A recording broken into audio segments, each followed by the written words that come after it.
Whoop whoop, motherfuckers. Cali Green, too motherfucking fresh here. I'm currently in the tunnels with my boy Politicize.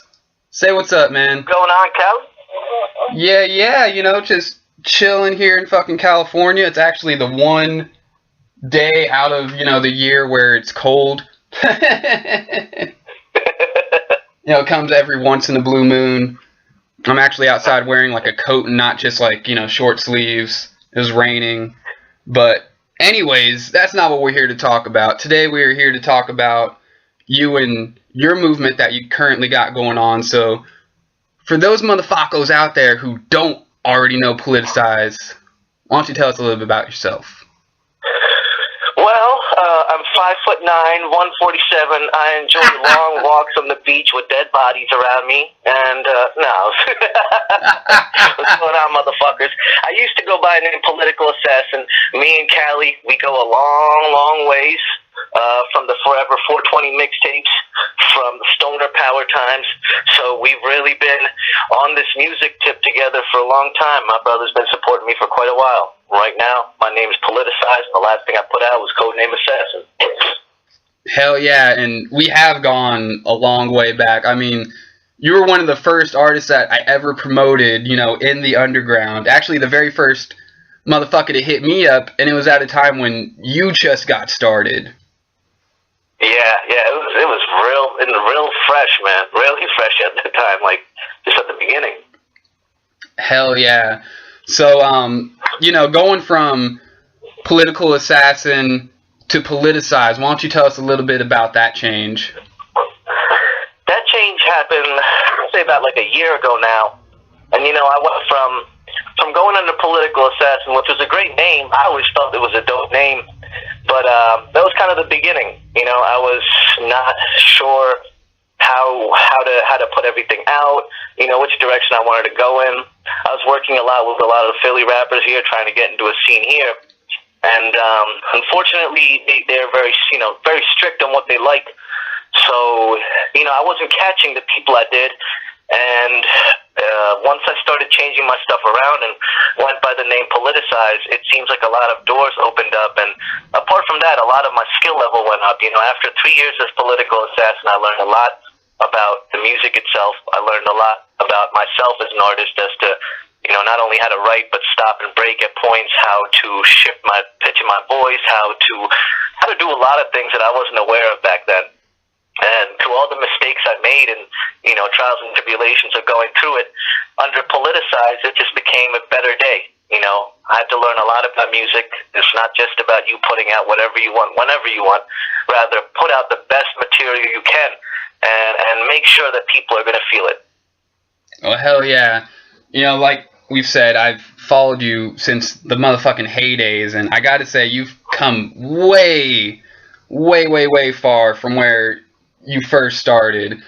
I mean, you put out, 2 mixtapes, and actually, technically, it would have been like 3 mixtapes under the name Politicize, or Political Assassin, if I'm not mistaken. Right. Along with, you did In the Streets, the mixtapes that they had going on as well. Yeah, I constantly was trying to plug myself with the We Run the Streets mixtapes, and there we go. That's a lot of material under Political Assassin. And what's crazy is that one mixtape under Politicize did better than all of that stuff combined. So that's what I was saying about just getting to learn a lot more about the music itself, and not just sitting there like I'm gonna put it out, buy this, that. No, it's about making people, feel your music, listen to it. The love that you get, that people, listen to it and tell you positive things is inspiring. It's more inspiring than any dollar amount for any artist coming up. Just to get your name out there in the right way. That's how you build your foundation, and that's where I started as with this one. Well, hell yeah. I know also under Political Assassin, if I'm not mistaken, you were in the mix of talking to some people about possibly getting signed to like a major for a second there, for like a split sec there right before you changed up to Politicize. Yeah, it was an eye-opening experience getting to. I had a contact of a family friend that had contacts with Def Jam, so I went up there and I really thought I had something that could be cooking, but the first thing that I heard when I went to the offices at Def Jam, it's on the 26th floor of this building, and it was kind of like, wow, you just ascended to heaven, kind of, But as soon as you get in the door talking to the A&R, you find out you're more in hell than anything else. You know what I mean? Dude was telling, first question he asked me, he's like, how's your Twitter? How's my Twitter? What the fuck do you care about my Twitter, dog? Seriously? Oh, you got shit. this cat trying to tell you he runs hip-hop, and he's wearing a fucking, what did he have? He had a little skinny Bon Jovi t-shirt, his nipples were hanging out, telling me what hip-hop's about, so it's kind of like, dude, lesson learned, man.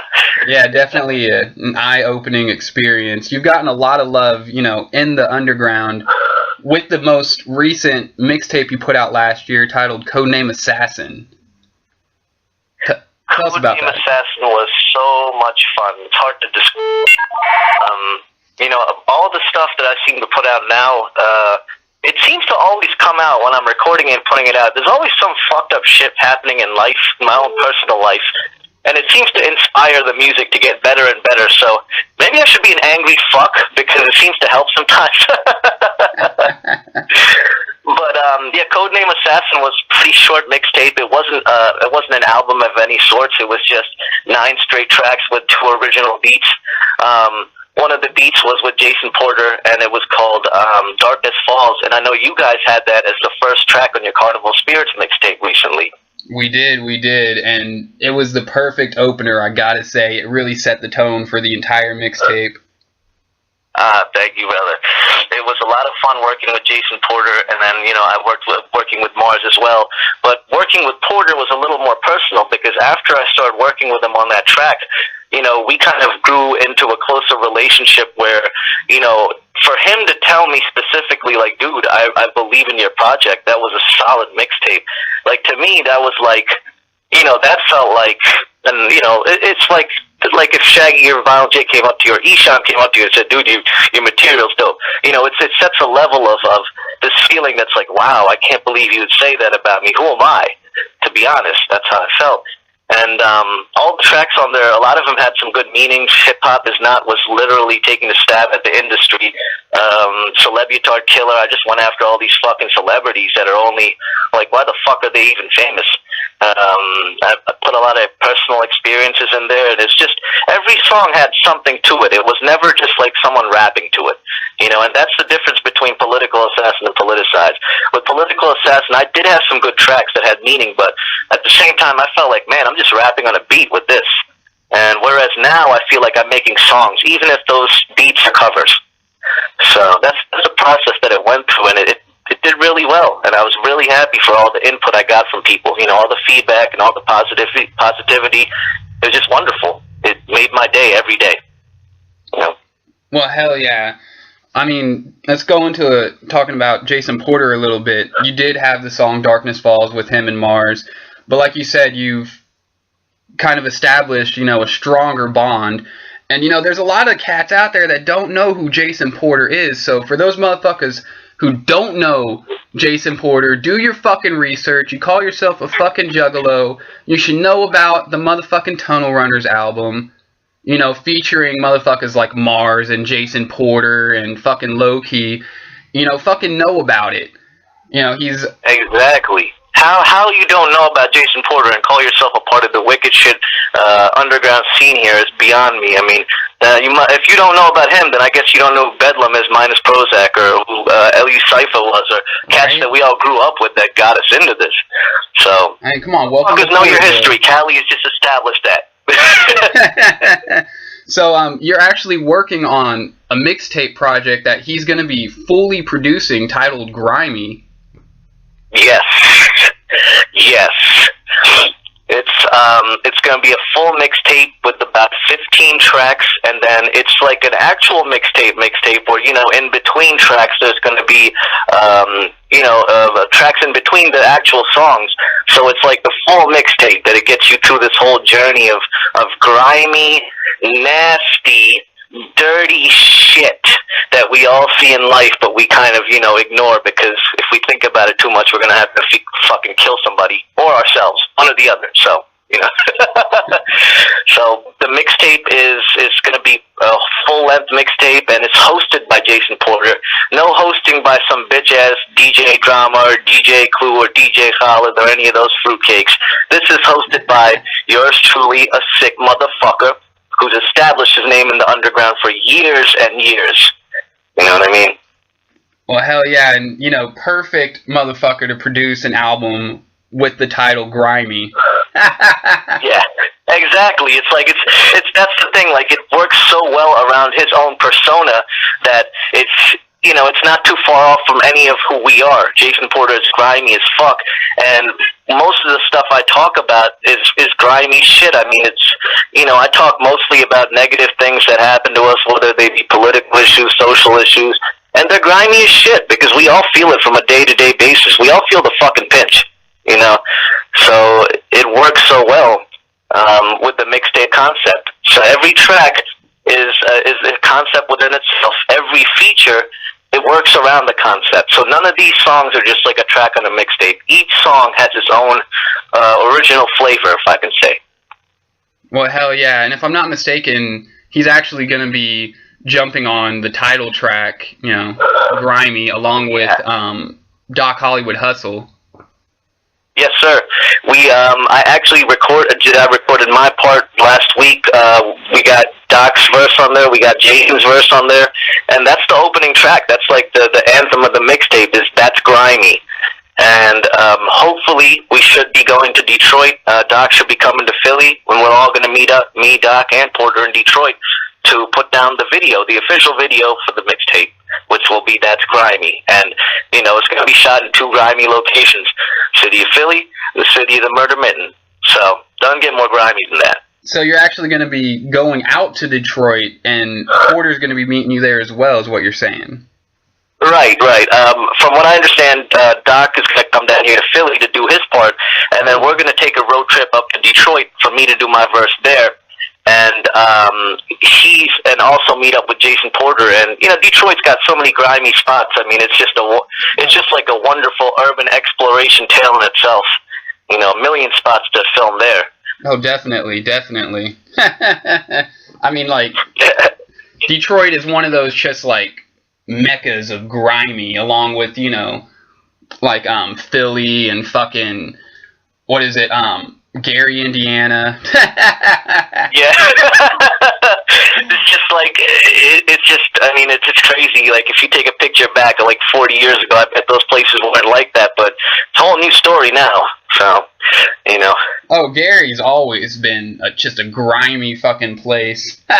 It's nothing. Oh, wow. It's never changed, huh? Yeah, it's never changed. It's always been just factories and bars. I know my grandma, she got lost there once. She was driving at night and kind of dozed off the wheel, came to and realized, like, where the fuck am I? And there's just, like, a bunch of crackheads, like, walking down the street, some hookers and shit, and someone, like, started approaching her car or something. She flipped a fucking bitch and found her way back to the highway immediately. Did not stop for any of the stoplights, she says.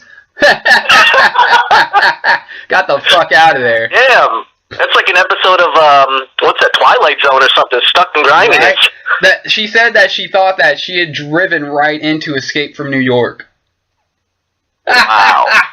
That's her. Now, next film location, Gary, Indiana. There we go. Home of Michael Jackson, by the way. Doesn't get any more grimy than that. Better keep your boys away, that's all I gotta say. Right. So in addition to this fresh fucking mixtape with Jason Porter, you're also part of a new supergroup out of Philly titled Dogs of God. You guys just released your first official single, Kamikaze. Tell us about that. Dogs of God is like, it's a project with Equitas, A. Wake, Rhino, Deranged, and Demonic. Those are the core members of the group, including myself. And Dogs of God is a lot like Army of the Pharaohs, Jedi Mind Tricks, where a lot of the beats they use loop like classical music and things of that nature to make these fresh type of beats that are very reminiscent of like maybe Gangstar, because Gangstar was really the first guy on the East Coast that I think anywhere that used those samples and looped them and created that feel. So that's really the kind of project it is, and we're spitting just like there's no redemption in these tracks. There's no we're nice people. There's nothing to make you feel good. These tracks are solid, in your face, I'm gonna fuck you up type shit, and they create that vibe just like Army of the Pharaohs does. Well, hell yeah, that's fucking dope. I can't wait to hear more of that project. It's a great project. I hooked up with now a good friend of mine, Equitas, who is local around me. We're very close in vicinity to each other, and I linked up with him actually. Sending him a link to the mixtape for Codename Assassin, and ever since then, we have so much in common. He also likes MMA, boxing, so we spar, we do that stuff, we do music. We're just very similar in our. We both like history and politics, and we're just those type of people. And the group in itself consists of these amazing artists. Every guy on there is putting his best into it. I forgot to talk about Rhino is also a member of the group, but he's a new member. He's great. Check him out. His music is just, one of my friends called it acid rap. So if that doesn't pique your interest, I don't know what will. But it's a great project, and we're actually going to have a show on this weekend. ADOT is having a release party for his album, and people will officially be able to hear Kamikaze live, and it should be fun. Well, hell yeah. So let's talk a little bit about shows. You recently had driven up to Canada, to Ontario, to do a show with Twisted a few months back. Why don't you tell us a little bit about that experience? I'm sure that had to be fresh, growing up listening to wicked shit, fucking ICP, Twisted, Esham. I mean, it had to be fresh to get to meet those guys and perform, opening for them. That had to be fresh. It was one of the best experiences of my life, coming down to Canada. Every time I come down to Canada, it's always a positive experience. From maybe even a year before I went down there to open for Twisted, just going down there and having just going through the wilderness a little bit and having a road trip up there. Love Canada. It was really fun. So when I got there, we went to the venue, and the venue was great. And it was crazy, though, because right across from the venue was like a meth clinic. So I knew I was in the right place somehow. But the Twisted show, we had Kung Fu Vampire. Man, they came all the way from California and drove. They drove from fucking Cali just to be at that show. That doesn't show dedication, I don't know what does. But had them, had Adlib, who's also an artist who's real closely, well, he is Baxfor, Nat Child and all them small members. So he came up there, and that was the first time I met him, and then I've seen him recently more often here, because a lot of the members of Dogs of God are affiliated with Baxfor or are in Baxfor. So apart from that, my best experience was just actually outside the venue, having a cigarette. And I'm just sitting there talking to some juggalos, and out of the blue, someone yells, "Hey, motherfuckers, what you smoking on?" And I look over, and I'm just like, like a deer in headlights, just looking like, oh shit, that's monoxide and Madrox. And they're just looking over at us, like laughing. And, so I go up to talk to them. I'm like, oh man, it's just crazy seeing you guys. Like I said, I grew up listening to you. Most Tasteless OG Edition was my first CD from Twisted. I had not been into the House of Crazies at that point, but, that's something I researched afterwards. But it was just crazy because these guys were so down to earth. They seemed so excited about what they're doing. And it was just this positive, feeling that you got coming off of them. And I gave them, the single for Darkness Falls. I caught a picture with them, and it was just, it's one of those experiences that you never forget. And what I like most about it is that, I sent the promoter the mixtape, and I just said, if you like what you hear, let me know if I can open. It would be an honor to open for Twisted, and it would be a wonderful experience. And the guy hit me back, and he said, yeah, you should come. So that kind of just showed me that, what I'm doing is Politicize must be working better than what I did as Assassin, Just a fucking amazing show, man. Canadian Juggalos were so welcoming and open. And, it was one of the best experiences of my life, man. I really hope I can do that again. Well, hell yeah. I hope to see you one day perform, actually. Like, we go way back. I remember you were supposed to play at the Gathering a few years back. Oh, we were going to road trip that shit, and, you know, it just kind of fell through on both of our ends. Yeah, the Gathering would have been a great experience. It's just that I didn't have any information, you know. I didn't get the information about where the show was, what the set time was, and it was kind of like, you know, I don't want to just bounce myself there like on a, you know, without having the info. But, you know, if it happens again and I get the right information, then we'll all be down there, man. Because I honestly have not been to a single Gathering yet. And I know that sounds pretty stale, but... Hey, I've only been to one, so it's all good. Right. I mean, it's kind of hard, you know, to just drop all your shit and, you know, pack up. Not just to go for, you know, you're going to be gone for a week and a few days if you're going to the Gathering, if you're driving. You know what I mean? Oh, so. Yeah. Yeah, there's so much to do. There's no way in hell you're just going to drive up there and go back in like 2 days, you know? Yeah, definitely. And then not only that, but, you know, you go there feeling rich as fuck and you leave, like, you know, missing your fucking shoes and your wallet and half a tank of gas and, oh, man. End up in a tent with a couple fat hoes. Don't even know how that happened. Like, yeah, right. Right. Oh, man. It's about how it goes at the Gathering. I remember we hitchhiked when we went. You know, and that was 2009. Oh, shit. Yeah, it was 2009, the 9th annual. I was actually getting ready to move back to California. I was in my hometown, Evansville, Indiana, and my grandma said that if we got the ticket, she'd be willing to drive us. And so, out of the blue, the night before, you know, the Gathering, we pawned a bunch of fucking shit. You know, we were getting ready to move. We're like, fuck it. What are we going to do with all this shit? Sell the fucking Sega CD, which I kind of wish I didn't do. But anyways, you know, just pawned a bunch of shit, got our tickets, and my grandma was like, well, I'm not going to drive you guys all the way. We're like, what the fuck? And she was like, I'll drive you guys to the state border. So she dropped us off, you know, right over the bridge, right in fucking Illinois. I was like, all right, I guess I'll see you guys later. I hope you can find a ride home. Damn. Yeah, and we're like, all right, fuck it. You know, my grandma's old school, you know, old school hippie status. So that was nice of her to get you guys that far, you know. Yeah, you know, it's nice enough for her to get us that far and then take care of my, you know, our son for a week. So, but she dropped us off literally at like, I want to say midnight, sometime around like midnight, and there was nothing but cornfields fucking surrounding us. I mean, it was ridiculous. We got very lucky, and the Rude Boy picked us up, actually, and drove us to the Gathering that year. And he had Lil Rudy in the back, and fucking, I can't remember who was driving. But he had one of the wrestlers with him driving. It was mad fresh, you know. Crazy experience. It's been hella random, right? Just like, Rude Boy comes out and just picks you all up. Like, damn, that's dope. They drove past us, and then we saw them flip a U-turn and come speeding back alongside us.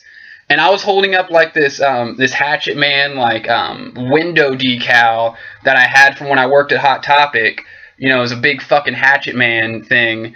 And I'm holding that up, like, hoping that some juggalo will see us. And they fucking sped past us. And we're like, what the fuck is up with these backwoods fucking hicks? You know what I mean? And they drive up the street a little bit, flip back around, roll up, and we're like, hey, where are you guys going? And we're like, well, trying to get to Cave and Rock, Illinois. And they're like, oh, yeah? Something going on out there? I was like, yeah, Gathering of the Juggalos. I didn't know who the fuck the driver was. He was one of the wrestlers. And, you know, they're like, oh, hop on in. I think we're going that way.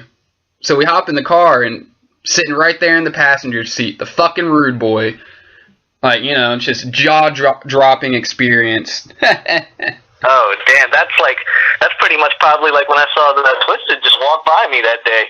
Yeah, exactly. It's that same fucking, oh. Yeah, like, that was not expected right there. God damn.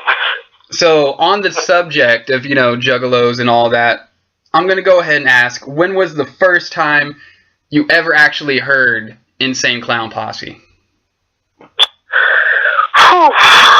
That's a good question, because just yesterday I was looking through all the stuff that I have from them that I still kept, like, all the secret stash of my psychopathic stuff. But I started out listening to them probably during the end of the Malenko era. And I heard them, and my boy was big into them, so I think he started off during Ringmaster, which is interesting because, he's from this area.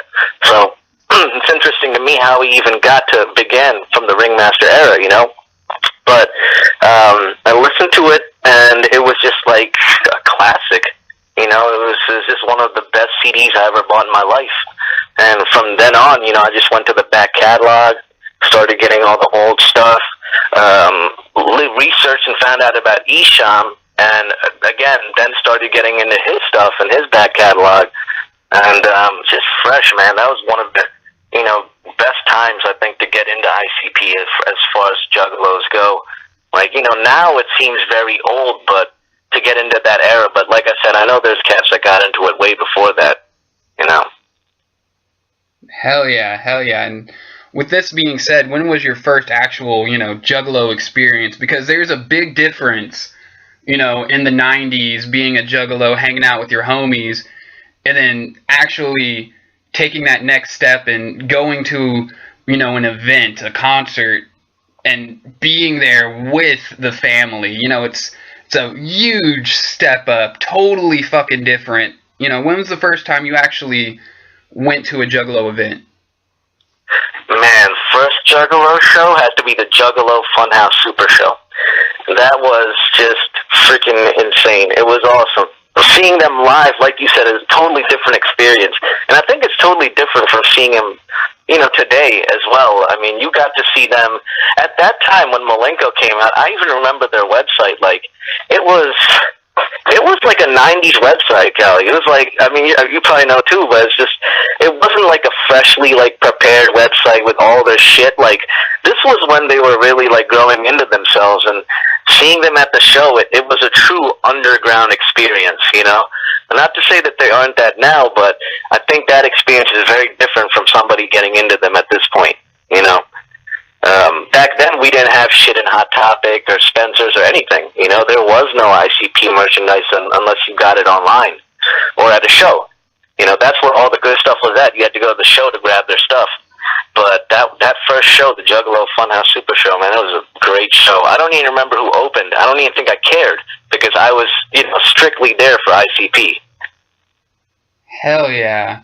And I do remember the old school days, before Hatchet Gear. Whenever they had their little fucking shady section on the website, and the old school fucking Amazing Jekyll Brothers fucking style webpage where it was hard to read the fucking posts and shit because it had all the fire in the background and shit. I remember those days. Damn! Yeah, you know what I'm talking about. Like, that old school shit. Yeah, like, hell yeah. You go and try to read their fucking, like, news post and you can't even see shit because all the background was, like, these fucking flames. Primitive shit. Primitive days. They had... It was. They didn't even have the Hatchet Man charms yet, or any of that, No, they didn't. That's like we were saying before. That's before I think people start saying whoop whoop and all that too. Yeah, I think we were just talking briefly about that in the CarnivalSpirits hangout yesterday, where the times before that type of shit, before the whoop whooping, and when all that was actually coming to full circle with Dark Lotus, and it's crazy how much the fucking family aspect and just, juggalos in a whole have evolved.